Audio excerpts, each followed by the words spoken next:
റസൂൽ പൂക്കുട്ടി വലിയൊരു ശബ്ദലേഖകനാണ്, ലോകം മുഴുവൻ അറിയപ്പെടുന്ന ആളാണ്, ഓസ്കർ അവാർഡ് കിട്ടിയിട്ടുള്ള ആളാണ്. അദ്ദേഹം വലിയ തിരക്കുള്ള മനുഷ്യനാണ്. അങ്ങനെ വലിയ തിരക്കുള്ള ആളുകളെ നമ്മളിപ്പോൾ ഈ ചലച്ചിത്ര അക്കാദമി പോലുള്ള സ്ഥാപനങ്ങളുടെ തലപ്പത്തിരുത്തുമ്പോൾ അവർക്ക് ഇത് വേണ്ട വിധം ശ്രദ്ധിക്കാൻ സാധിക്കില്ല.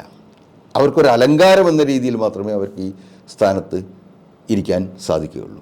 പക്ഷേ നമ്മൾ ചിന്തിക്കേണ്ട മറ്റൊരു കാര്യം, പ്രധാനപ്പെട്ട കാര്യം, ഇത്തരം സ്ഥാപനങ്ങൾ ചലച്ചിത്ര അക്കാദമി പോലെ കേരളത്തിലെ ചലച്ചിത്ര, അതായത് സമാന്തര ചലച്ചിത്ര വ്യവസായവുമായിട്ട്, നല്ല സിനിമയുമായിട്ട് ഏറ്റവും കൂടുതൽ ബന്ധപ്പെട്ട് കിടക്കുന്ന ഫിലിം ഫെസ്റ്റിവൽ നടത്തുന്ന ഈ സ്ഥാപനത്തിന് ഈ മേഖലയുമായിട്ട് നല്ല ബന്ധമുള്ള, മുഴുവൻ സമയം ഈ ചലച്ചിത്ര അക്കാദമിക്ക് വേണ്ടി ചിലവഴിക്കാൻ സാധിക്കുന്ന ആളുകളെയല്ലേ നമ്മൾ ഇതിൻ്റെ തലപ്പത്തിരുത്തേണ്ടത്.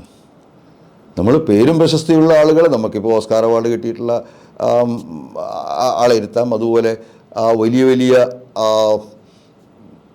തിരക്കുള്ള അറിയപ്പെടുന്ന ആളുകളെ നമുക്ക് ഇരുത്താം. പക്ഷെ അതുകൊണ്ട് എന്ത് പ്രയോജനമുണ്ട്?